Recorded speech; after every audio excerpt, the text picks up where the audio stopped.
Sukuna was currently staring down at the corpse of Jogo, with what looked like to be a neutral expression. The joy that Sukuna was previously feeling from the battle against the lava cursed spirit was no longer present, replaced with a near empty neutrality until someone else arrived in order to meet with Sukuna, the only sorcerer that had actually gained Sukuna's favor, the chef of him, Urame, the one who wielded the ice manipulation curse technique. As the two reintroduced each other proper, the two began to talk as Sukuna said, "I didn't expect you to be so willing to help Kenjaku of all people.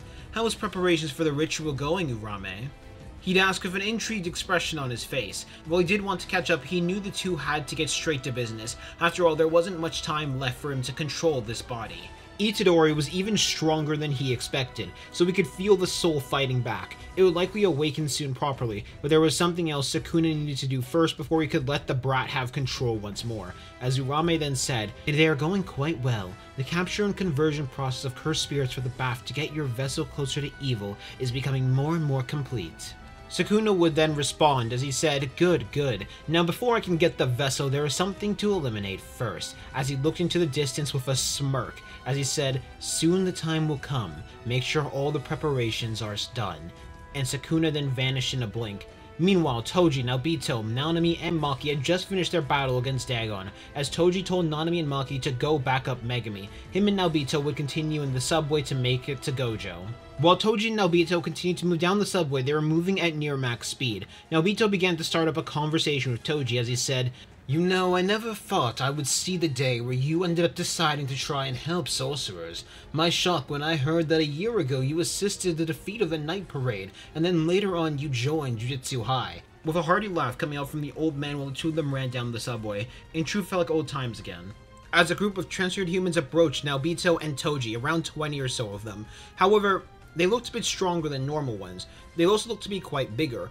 More importantly, with Toji's ability to view the soul, he could see that every single one of the transfigured humans in front of them were not actually just one transfigured human, but they were rather 10 transfigured souls combined perfectly into one that couldn't be saved, which means they weren't really against 20 transfigured humans, they were against 200. In truth though, Toji was feeling a little bit nostalgic about all of this.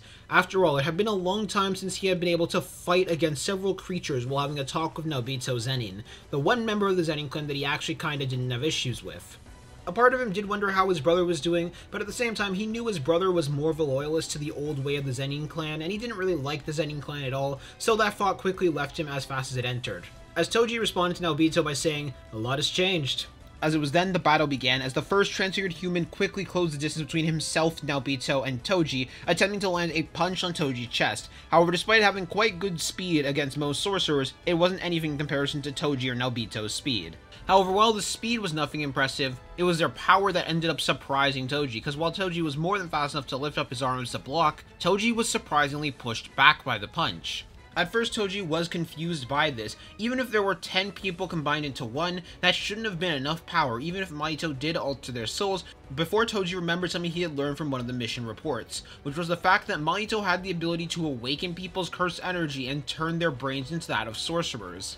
As Toji realized in that moment that Mahito had awoken the cursed energy inside of these humans, as questions filled his head. Did all 10 humans have their cursed energy awaken? Did all 10 of them have separate curse techniques? Did any of them have curse techniques at all? He wasn't too sure about any of those questions, but he did have a way of at least getting the answer to one of them. This was when Toji spun around the fist from the large transfigured human and requested for Naobito to sense their curse energy, as that would at least confirm one of his suspicions. After all, he himself couldn't sense curse energy before he punched the transfigured human in the face and launched them back, causing cracks to form on their face. In spite of that though, the transfigured human remained standing. As Naobito was quick to sense their curse energy and immediately figured out, as he said, they each have curse energy, but it feels like more than one. It feels like several melding together, which that confirmed it for Toji, that all 10 of the humans had their curse energy awakened, in a way that was relieving to him. After all, the alternative was that only a few of them had their curse energy awakened and Mahito made them this powerful, but he still felt there was something off about it. After all, 10 freshly awoken sorcerers should not be strong enough to take a hit from him or Naobito. That was when his thoughts were interrupted as two more transfigured humans quickly rushed towards Toji, one of them shifting their hands to be similar to that of chains, while the other changed their arms to be like battering rams to attempt to hit Toji head-on. It would seem like these transfigured humans had more than just curse energy reinforcement to them. Unknown to Toji and Naobito, Mahito had to put their lives on a timer through a binding vow, making it so all the transfigured humans would only live for the night of Shibuya. That was the cost to pay for these transfigured humans to even stand a chance against Toji. However, the one whose arms changed to chains was suddenly frozen for a moment as Naobito activated his technique before blurring in front of the one who turned their hands to chains and punched them straight in the gut before moving in front of them while they were being launched and punched them to the ground, causing them to bounce off the ground and crack it as they were slammed into the wall. Meanwhile, with Toji, he was quick to counter as well, as he quickly jumped over the battering rams before slamming his fist right into the transfigured human's gut, as they were launched back as he took out the chain of 1,000 miles, wrapping it around the transfigured human's foot to pull him in for another punch on his face, causing it to have an even harder impact on the wall and killing that one. This was when Toji and Naobito stood back to back with each other as both of them had a grin, as they were preparing themselves to face off against the transfigured humans. The remaining transfigured humans began to shapeshift their body to gain different weapons, some similar to hammers, others similar to battering rams like before and chains, some gained blade-like hands. It would seem Mahito was being more creative with his transfigured humans now. However, a moment before the battle could start proper, a wave of evil washed over all of them. Not just the transfigured humans, but also Naobito and Toji, as suddenly the ceiling was broken, with someone who could be barely described as human landed. Ryomen Sukuna, as he looked at Toji and Naobito before looking at the transfigured humans, as he said, "Toji Fushiguro, you are my opponent." As Toji quickly prepared himself, he had to admit he wasn't expecting this to happen. Yuji had an incredibly strong will, so how did he manage to take over? Unless, Yuji must have lost and been force-fed fingers. While Yuji would probably take back control eventually, there was no telling how long that would take. So for now, he would just need to wait and hope he could last for long enough against the King of Curses.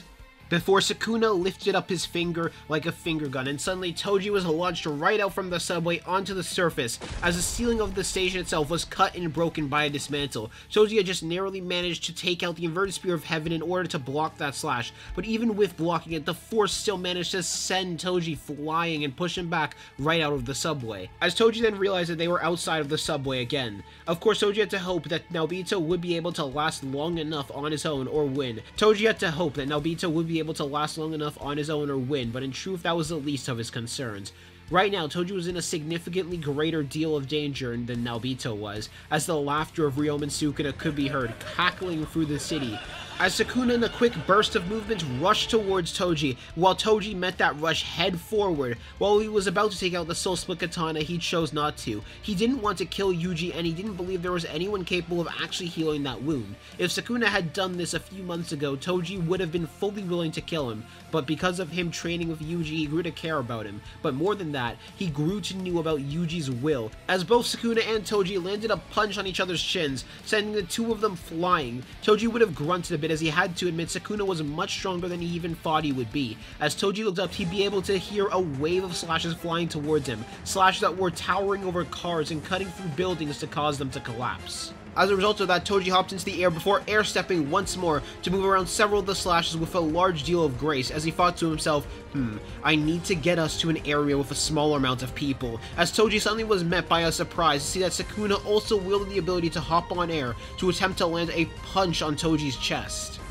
However, a moment before Sukuna could successfully land that punch on him, Toji was able to hear an area that was much more quiet. He was hoping this area was just quiet because it was empty and not because it had people being quiet, but for now, he would make this work, as Toji's hand slid underneath Sukuna's arm, using Sukuna's momentum to deflect the arm while quickly landing a kick midair on Sukuna's gut, resulting in Sukuna being pushed back and landing on a roof. Toji then took out the chain of 1,000 miles before beginning to spin it around with a modification done to the chain. Toji had attached several weighted balls to the chain before launching the chain out repeatedly to attempt to slam the chain down on Sukuna. However, Sukuna was quickly able to counter by hopping around and avoiding the strikes, as Sukuna watched the effect of one of those weighted balls hitting the ground, causing the ceiling of the ground it hit to crack. And while most people would normally be intimidated by such a sight, Sukuna was not most people, as instead Sukuna met that with a laugh as he grabbed one of the weighted balls coming at him to attempt to use it to pull Toji towards him. However, that didn't work, and instead ended up extending the chain even further as Toji smirked a bit before he then used his other hand to take out a Glock and began to shoot several bullets at Sukuna's direction. Sukuna, being caught off guard by the fail to pull Toji, ended up getting hit by one of the bullets. However, he chose to let go of the ball itself and began to whirl around the building he was standing on in order to avoid the wave of bullets coming at him, as Sukuna then got an idea, causing a devilish smile to rise on Sukuna while he was dodging and managed to escape to get into the building itself. This made Toji tilt his head a slight bit in confusion as he landed, having the chain go back into the inventory curse, as well as the Glock, as he had the inventory curse spit out a sniper. Right now he was using non-curse energy infused weapons, mainly because he knew Sukuna couldn't actually sense those bullets, something he was going to use to his advantage as he was using his sniper to aim for Sukuna. He could see Sukuna was heading for the lower levels of the building as he quickly began to shoot several bullets in Sukuna's direction. Sukuna had to admit he found it interesting. Modern weapons as well as Toji himself was all new to him. He never fought someone who could stand up to him without curse energy and without guns. After all, guns wasn't a thing back in the Heian era, and there was never someone like Toji before Toji, as Sukuna now had to focus on his senses. Rather than sensing curse energy to sense where the bullets were being fired from, he needed to use his hearing to try and hear the shots. This was when Sukuna gained an idea, as Sukuna lifted up his finger like a finger gun before firing out several dismantles at the bullets, slicing each of the bullets in half. And while this did end up causing most of the bullets to be launched away, one of the bullets did scrape him, due to Sukuna's inexperience with modern weapons, as he thought to himself, right, these are weapons that actually exist. Cutting them in half wouldn't null the bullet, just make two of them. Toji would have then thrown the sniper back into the inventory curse as he was preparing a new weapon, a grenade launcher. During his 10 years of experience when he was doing missions overseas, he had a couple missions here and there in the United States, and got a lot of new toys to use. He was thankfully had so much extra from those missions. However, as Toji was preparing his new weapon, he would suddenly see a wave of cars flying towards Toji at high speeds, before they were immediately cut up, making thousands of bursts of metals flying at blinding speeds. Toji would blink upon seeing that as he said to himself, ah. Thankful that he picked this weapon as he began to fire out several grenades at the sheets of metal coming at him, having all the grenades explode mid-air to deflect the attacks. A smirk formed on Toji, however that smirk didn't last for long, as suddenly he heard and then saw a large office building flying towards Toji that Sukuna had launched via using Cleave's spiderweb on the ground. Toji's eyes would have widened as he was starting to question what kind of monster Sukuna even was, to be able to just casually throw a building like this with such little effort and in such blinding speeds. Toji realized in that moment, if Sukuna got past him, no one on this battlefield on either side would be able to stop Sukuna. He focused in that moment and jumped towards the building before jumping over the building via using the air as a platform. However, Sukuna saw this coming as he pulled Toji by the leg into the building, causing one of the windows to break as Toji quickly took out the Soul Split Katana and rushed towards Sukuna, while at the same time Sukuna engulfed his hand in dismantle as the both of them rushed towards each other to clash blades. Meanwhile, in the distance, the battle against Mechamaru had just finished, as the group looked over to see two opponents blurring around the building. The sound of slashes could be heard echoing throughout the city as they could barely keep up with the speed, before they saw the building collapse into chunks as Sukuna and Toji were falling, with Sukuna laughing wildly. In that moment, they were all made aware of just how strong Toji was in comparison to them. Maki and Megumi especially felt a need to improve as a result of this. They had managed to block each other's blows and deflect each other's blows hundreds of times before the building could even get close to landing, as both Toji and Sukuna landed on separate rooftops, and the remnants of the buildings began to land on the ground, causing damage and craters all across the area. Sukuna clearly looks happy, however Toji had a much more serious expression, though he was happy that they managed to avoid hitting most civilians. As suddenly a wave of slashes were launched towards Toji, cutting through large amounts of buildings and turning them into rubble. Toji realized in that moment he had to center his focus on Sukuna as he spun around the slashes, narrowly avoiding all of them. Right before one could actually hit him, Toji took out the Inverted Spear of Heaven and blocked with the Inverted Spear of Heaven, causing him to get launched back. Even though he was able to nullify the slash itself, he was not able to nullify the force behind that slash. However, while Toji was sent flying, he suddenly smelt ashes in the air, as Sukuna had created an arrow from his divine flames. As Sukuna was curious to see if Toji's Inverted Spear of Heaven could actually nullify this arrow. After all, if it couldn't, Toji would be dead, as Toji was able to just barely lift up the Inverted Spear of Heaven on time in order to block the divine flames, and he just barely managed to do so. as Toji in that moment couldn't help but question just how strong the King of Curses really was. How could he have this much power just casually be able to throw around? After all, it didn't look like Sukuna was tired at all from having to make a move like that. Could he do something like that again? That would annihilate anyone, him himself included. How terrifying was the power of Ryomen Sukuna? However, that was exactly what Sukuna had wanted, as Sukuna focused curse energy towards his fist while rushing towards Toji, aiming to land his fist on the inverted Spear of Heaven in an attempt to break it. However, a moment before he could reach it, suddenly, Sukuna was frozen in space, as Sukuna had to wonder what just happened. However, Toji knew exactly what had just happened, as Sukuna looked behind him to see that old man that had landed a palm on him. Wait, that wasn't just an old man, that was the same old man that was with Toji back in the subway. Sukuna realized in that moment leaving that old man alive was a mistake, as Toji landed a punch straight on Sukuna before taking out 2 Glocks and unloading those guns on Sukuna while he had the chance. Sukuna was just barely able to focus his curse energy towards his front, shielding himself from the blow while he landed. Sukuna gained a smile as he had to admit he was having even more fun than he was having before while Sukuna landed. This was when both Naobito and Toji landed next to Sukuna, going for the offense against Sukuna while he was still recovering. However, Sukuna was faster than both of them had expected, as Sukuna lifted up his hand and pulsed it forward, resulting in a wave of dismantles being launched out towards both Toji and Naobito. Naobito activated his curse technique in order to avoid the dismantles, while at the same time Toji spun around the inverted Spear of Heaven to make contact with each of the dismantles, doing so incredibly fast. However, despite Toji's great amount of speed and skill, one of the dismantles still managed to make it through to make contact with Toji's side and cut him. However, the cut wasn't as potent as he was expecting. Was Sukuna still holding back even now, even though he was up against 2 opponents? But at the same time, Toji noticed a shake in Sukuna's hand for a moment, which made Sukuna's eyes narrow for a moment, as he looked down to his hand and thought to himself, "This damn brat."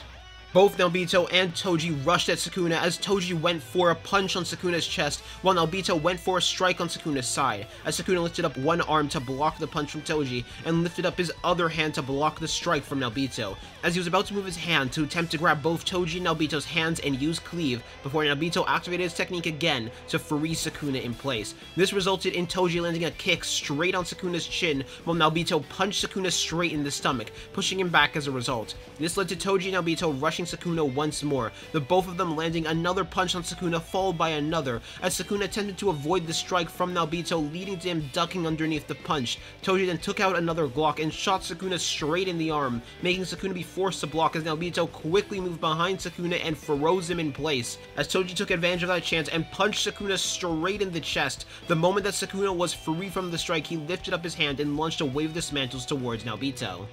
But Toji was quick to save Naobito by using the Chain of 1,000 Miles to pull Naobito towards him and avoid those slashes, before the two began their offense once more, the two moving like speeding bullets, being able to move in near perfect synchronicity with each other. And they were able to just land strike after strike on Sukuna thanks to a mixture of their speed and their teamwork.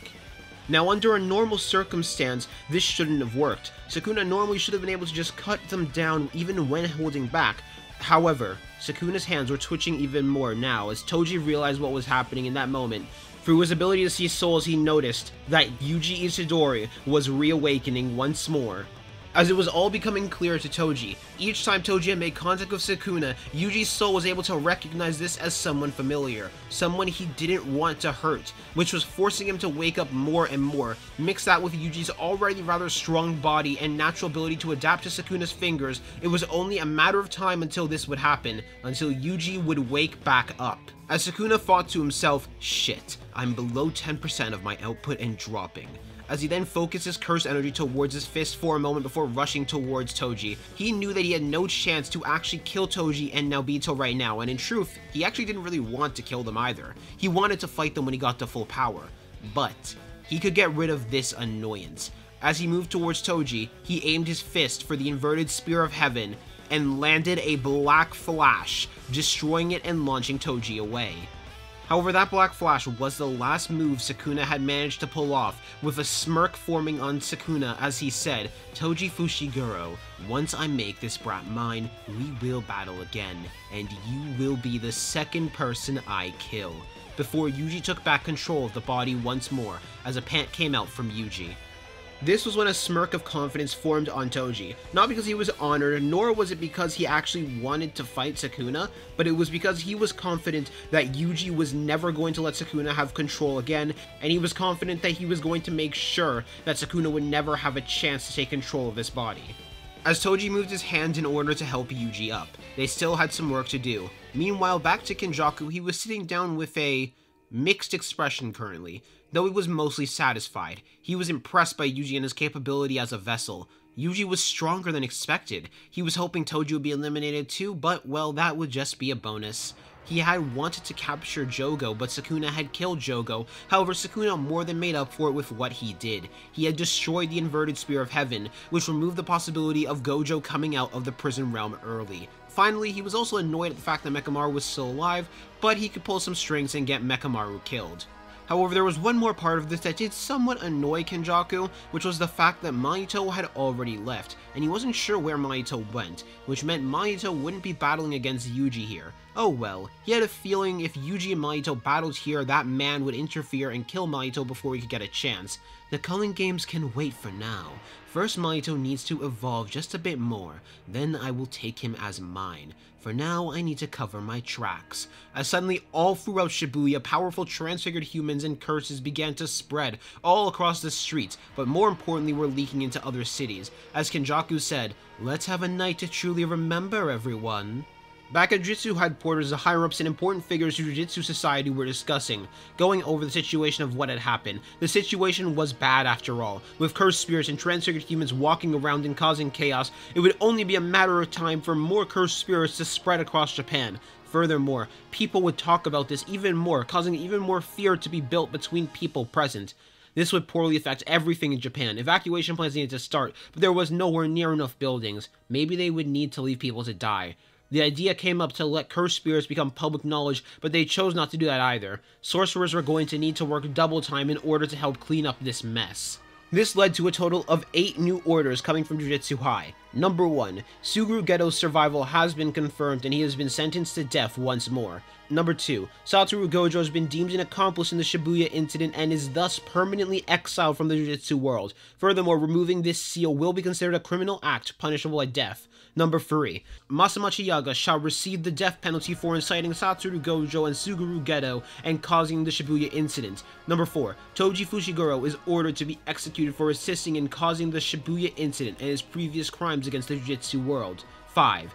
Naobito Zenin has been deemed a criminal and no longer the leader of the Zenin clan due to helping Toji Fushiguro. Furthermore, Naoya Zenin has been deemed the new leader of the Zenin clan. 6. The suspension of Yuji Itadori's death sentence is revoked and the execution is to be carried out immediately.